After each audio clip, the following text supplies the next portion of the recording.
Welcome to Euronews Tonight. I'm Mariam Zadi. Here are the headlines. World Health Organization says Omicron variant is very transmissible but urges people not to panic. With cases continuing to rise, more countries impose restrictions. Trying to contain the spread of Omicron, countries introduce further curbs on school children as vaccinations for under 12s gains momentum.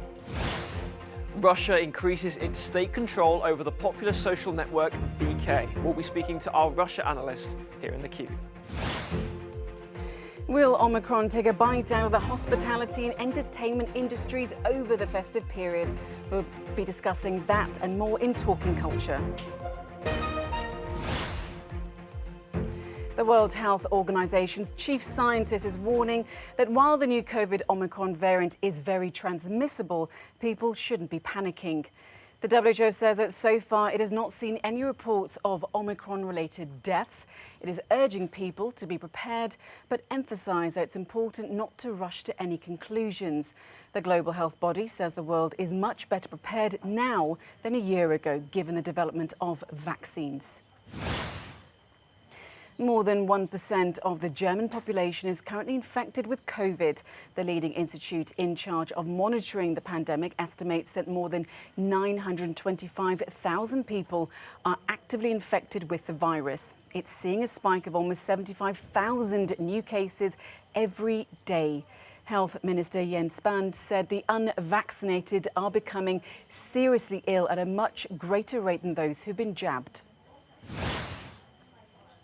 In Belgium, the Prime Minister announced a raft of new restrictions to try and stem the spread of Omicron as hospitals face intense pressure.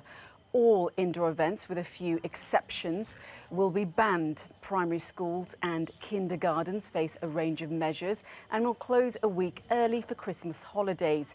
Face masks will now have to be worn by children as young as 6. Alexander De Croo says getting vaccinated is an act of solidarity. Let's head now to Brussels and to our correspondent, Shona Murray, who's there for us in the Belgian capital. So, Shona, this is the third time in the past few weeks that Belgium has introduced new measures. How bad is the situation there in Belgium? Well, Belgium is the third highest infection rate in Europe, and obviously that has having implications for hospitalizations, in particular ICUs, where there's a disproportionate number of unvaccinated people there. And as you mentioned then, there's a few restrictions that have been imposed today, such as children leaving school early on the 18th of December. But that's actually in order for teachers to get their booster shots, because you heard there from Alexander De Croo, the Belgian Prime Minister. He said there are 8,000 fewer deaths and 30,000 fewer hospitalizations because of the vaccination process. Belgium has a relatively high vaccination process program, so over 70%, but in Brussels it's just under 60. So there is a push from the Belgian government to get better vaccination, particularly in preparation for the Omicron variant, even though we don't know exactly how infectious that's going to be. Now, Shona, all week we've been talking about mandatory vaccinations across the bloc. Now, you spoke to the Belgian virologist Mark van Rans. What did he have to say about that? Yeah, he said it's an extremely tough question and a very tough call for countries. If you have a low vaccination rate, over 60%, then it may get you over the hump, he says. But if you have a high vaccination rate, then it may just create that level of division that those in the far right that seek to sow disinformation around vaccines and how they impact people, that could be really something that they really want to hear. They have these conspiracy theories that vaccinations are a part of a global conspiracy. And he said that this may feed right into them. Shona, thanks. From Belgium, thank you so much. More countries across Europe are now looking at rolling out vaccines for children. Austria started jabbing 5 to 11-year-olds last month. Let's now go to Kike Bassett, a paediatrician and research professor at the Barcelona Institute for Global Health. Thanks so much for joining us on Euronews Tonight. Now, countries around the world, they're, of course, expanding their COVID-19 vaccination programs now to include young children. The EU has backed this move for its member states, and a handful of members of the bloc are now offering jabs for under 12. So what role could this really play when it comes to this fifth wave?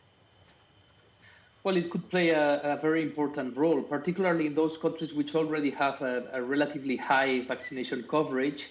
We are seeing that the new infections and the new wave are led by infections in children, particularly in children under the age of 12, which are the ones which have not started to be vaccinated.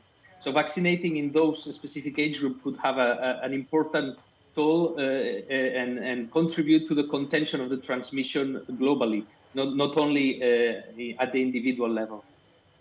Now, we were just hearing from a reporter there about the new rules coming into place, re-COVID in Belgium. Now, Belgium has introduced masks for children above 6 years old. It seems very strong, given what we've been told about COVID, less likely to affect children. But might this possibly help with cluster transmission? Sure, it will. We have the experience here in Spain that children are obliged to wear masks in schools since September 2020. And this led to a very low transmission rate within schools, even before vaccines were introduced in the country. Everything that can be done to limit transmission from and to children is going to help, obviously, in containing transmission at the more general population level. Sure. I mean, so just to pick up on what you said there about everything should be done to limit the transmission. So all of these new restrictions, will they also help ensure the rights of children to having a full and proper education? And perhaps could these new measures then stop countries sort of whole-scale closing schools down like we're seeing in the run-up to Christmas? Yes, and we have to reflect on the toll of closing down schools in the mental health and well-being of children. Face-to-face school is a fundamental right of children. They've been subject to many difficulties because not being able to go to face-to-face school during the entire pandemic. We should have learned a lot about this in the past 20 months. We need to provide the right for them to go back face-to-face to school. And there are measures, and the example of Spain is paradigmatic in terms of how well transmission was dealt with in schools while maintaining fully presential classes during the entire 2021 academic year. OK, Kike Bass, we have to leave it there, but thank you so much for joining us on the programme tonight. Thank you. To Russia now, where the state-owned energy company Gazprom has gained control of the country's most popular social network, VK. Critics say the move represents Russia's increased effort to control online conversations. Matthew in the Cube has more on that story. Matthew. Well, chances are if you live in Russia, Belarus or another Eastern European country, you'll have heard of VKontakte or VK. The popular social network, which looks a lot like Facebook, claims to reach 90% of the Russian online speaking audience. It was launched back in 2007, and although it has been accused of being close to the Russian government, it was officially independent. Some of its shares are owned by a holding company of the Russian billionaire Alisher Usmanov. But on Thursday, those shares were sold to Gazprom, the Russian state energy giant, which of course also has ties to the president, Vladimir Putin. Now, Gazprom has recently been seen as instrumental in trying to bring the internet in Russia under the control of the authorities. Moscow says this is an attempt to combat online extremism, but critics say their efforts are trying to limit political debate and inhibit free speech. Well, for more analysis on exactly what this Gazprom move to VK means, let's cross over to Paris, where we can speak to Euronews Russia analyst Galina Polanskaya. Galina, Gazprom saying that VK is going to remain an independent company, but how significant is this change of shares? Well, Matthew, very significant and symbolic, I would say. You see, Vkontakte is Russia's biggest social media platform with more than 100 million users, and most live in Russia. It's more than half of the population, and now it's under control of Gazprom and Sogaz, which is important because it is controlled by people who are really close to the Russian president. And several Russian media today announced the name of the new CEO of Vkontakte. They say that 95% sure that it will be Vladimir Kiriyenko, who is the son of the deputy head of the presidential administration, Sergei Kiriyenko. So what is happening? We know that VKontakte is not what it used to be in 2014. Its creator Pavel Durov had to sell its share, and he explained in interviews that he had a conflict with the Russian Federal Security Bureau over the privacy and protection of data of the users. He had to leave the country. So now what does this deal mean right now? Well, some critics say that it is very, very symbolic and means that the Russian state is finally taking a total control over a key part of Russia's social media online space. Galina, we've previously seen content related to Russian opponents on social media networks being limited by the Russian authorities. How significant is this latest move when it comes to free speech in the country?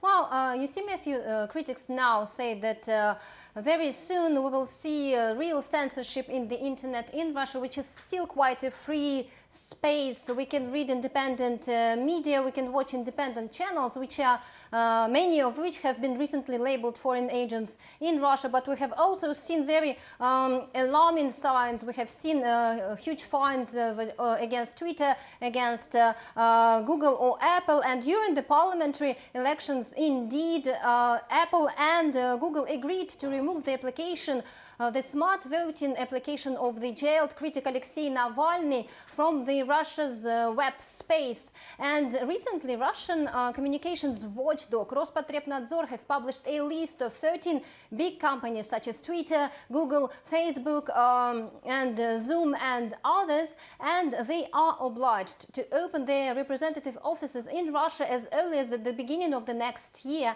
and they will also have to remove all of the context which is against the Russian law from the web space, and if they do not comply, they risk to be actually closed and shut down in the Russian web. So many critics are saying that the Iron Curtain in the internet in Russia is ready to drop down any minute, and that Russians will have only the domestic content. And by the way, Gazprom Media has just launched a Russian version of the Chinese TikTok. Euronews Russia analyst Galina Polanskaya there. So, Mariam, you can certainly hear it's significant that Gazprom is now gaining more control over Russian social media, and also that VK CEO stepping down as a result of this stakeholder shake-up. Welcome back to the programme. The men's tennis governing body, the ATP, has been criticised for not joining the Women's Tennis Association in suspending all tournaments in China over concerns about player Peng Shuai. The Association of Tennis Professionals said Peng's situation raises serious concerns but fell short of cancelling any events in China. The International Olympic Committee said they are also sharing the concern about her well-being and says it will not be allowed to meet Peng. It will be allowed to meet Peng in person next month. Peng disappeared following sexual assault allegations she made against one of the country's most powerful politicians. Yacho Wang, senior China researcher at the Human Rights Watch, joins me now from New York. Thanks so much for being on the programme. So the IOC has been criticised this week for its stand on Peng Shuai. It says it's using quiet diplomacy to resolve this case. Do you think that's the way to really tackle this? I don't think that's the right way to tackle this, especially not the way that IOC tried to tackle this, which is to participate in the Chinese government's propaganda to construct a narrative that Peng Shuai is free. The Chinese government in the past have disappeared many people and then make them reappear to say, I'm doing well, don't worry about me. This fits into the, the government's past of doing that, and the IOC to participate in that is shameful. Now, the WTA, they've suspended all competitions in China, but the men's side, their tennis association, they haven't done that. So what impact will the WTA's decision really have then? Well, I think the WTA has done is inspiring. It says, human rights is bigger than business. We are going to prioritize the athlete's safety over our profits. It's inspiring. It's disappointing to see ATP not following suit. But I think that in the long run, WTA's stance will, galvanize other organizations to do the same. Now, we've seen appearances, of course, by Peng Shuai over the past few weeks. She's just made another one saying she's safe and well. How much credibility can these appearances, or do they have, really? I don't think they have any credibility. I mean, as I said, this happened to many people in China before, whether you're the human rights lawyer who criticized the government, or you're the celebrity, a business person who somehow did something the government doesn't like. They got disappeared, and they say on TV, well, I'm doing well. But some of them later left China. They recanted their story, and they said, I was forced to say that I was doing well. So, this could happen to Peng Shuai. And so how, just lastly then, how important is it that the international focus keeps on the plight of Peng? I think it's very important.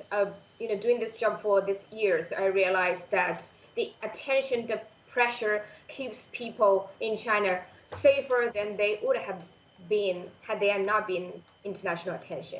The government understands that if the world is watching, they needed to be more cautious in what they do. Yacho Wang, Senior Researcher at the Human Rights Watch, thank you so much for joining us tonight on the programme. Thank you so much. Just as we were all starting to go back to live concerts and events and really feel normal again, along comes the Omicron variant to, well, put a stop to all of it. The pandemic has, of course, already severely impacted the culture sector.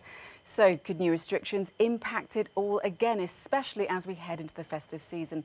Well, let's now talk to our culture correspondent, Andrea Belitho, who joins me right here, right now. So sadly, we're heading into Christmas. This is, as I say, the most wonderful time of the year. But thanks to this new variant, possibly not. Exactly. We've had a few months off talking about COVID and culture, but here we are once again. In England, some of the biggest theatres are now saying mask wearing is mandatory for all performances. The Royal Opera House, the venues in the West End where Andrew Lloyd Webber's musicals are playing, for example. Here in Lyon, there's a massive festival next week, the Fête de Lumière. This is still going to go ahead, organisers have said, but now you have to wear a mask, even though it's outdoors. But given that it attracts around 2 million visitors, I guess that's not perhaps that surprising. Further south in Montpellier, a music festival, I Love Techno, has been postponed until April. And even in Germany, the Berlinale, the big Berlin International Film Festival, is exploring contingency plans, possibly including a delay. Right, well, I guess we'll have to start looking at those refund policies, the small print in all these events that we go to. OK, so you mentioned Berlin there. Well, let's go to Angela Merkel, obviously. Her choice of farewell song has raised a few eyebrows, hasn't it? Yes, it has indeed. At her kind of farewell official public goodbye, she had 3 songs played by a military band, and one of them was You Forgot the Colour Film by the German punk singer Nina Hagen. Should we take a quick listen to it then? Oh, let's. Let's do that.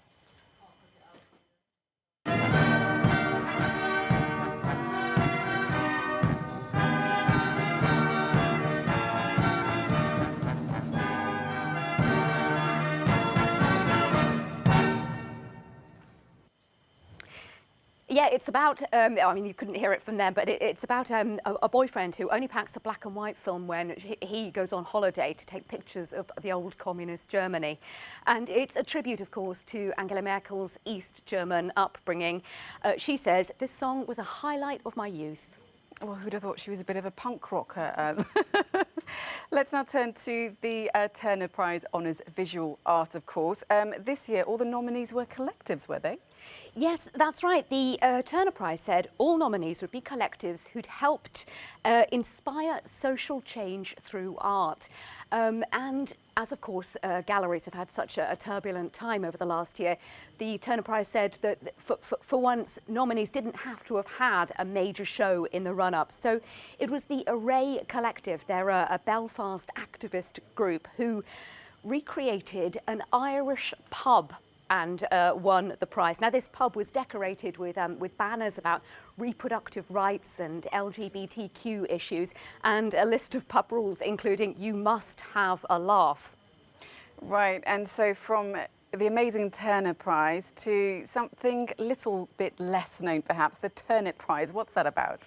Yeah, this is an annual competition run by a pub in Somerset, and it's basically it's a bit of a parody of the Turner Prize itself. It goes to the person who creates a very bad artwork with the least amount of effort. And this year it was won by a soft toy, a soft black and white panda with a little label around its neck saying Mick. So panda, Mick, pandemic. It was a play on the word. That is actually awful.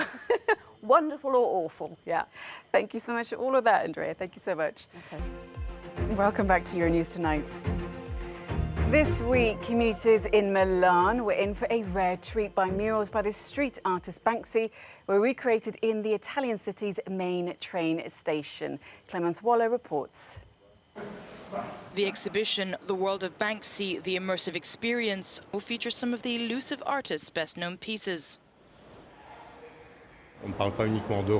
We are not only talking about recreating the stencils in their original size, but also recreating the walls on which Banksy actually painted. When it was a brick wall, we made a brick wall. When it is a cement wall, we made a cement wall. When they are dirty from time and pollution, we made them dirty with special effects. The pieces on display include a businessman with a three-legged dog, a little schoolgirl with a tire on fire, the Mild West, a girl painting over a swastika, and many more pieces tied to his activism. Banksy is known for his sharp criticism of social inequalities and political hypocrisy. This location is very much adapted to this exhibit because it unites the history of the train station, a very beautiful construction from another era, but it's also a street. It's a fleeting place, some place you go through and leave, and that is what Banksy is all about, a tradition that unites with modern times. Over 130 frescoes are being showcased until February 27th, inviting thousands of travelers to take a moment and reflect on the messages behind the works. The show is a follow-up to an earlier Milan exhibition that later traveled around the world. From one visual treat to another, we will leave you with a no comment from France, where the Lantern Festival is illuminating cities and fascinating visitors. Thanks for watching Euronews Tonight.